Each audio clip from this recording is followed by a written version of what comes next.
everyone, I'm Annie and I have a 2011 Jeep Grand Cherokee. So a common problem that has actually just now happened to me is the windshield fluid nozzle had broken off, and so I had to replace it. So I'm going to walk you through how I went about doing that. All right, so you can see on the passenger side right here, it's clean brake.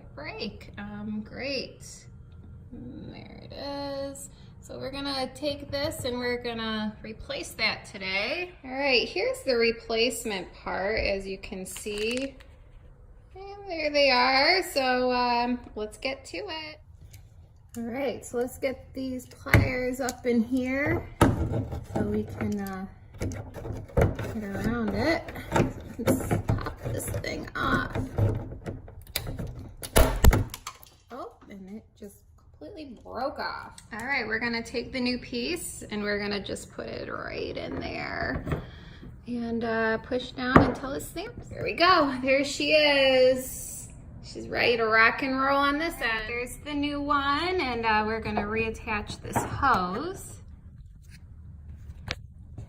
As you can see, and get that. So it's now on there, and now we're gonna test it. All right, moment of truth, here we go.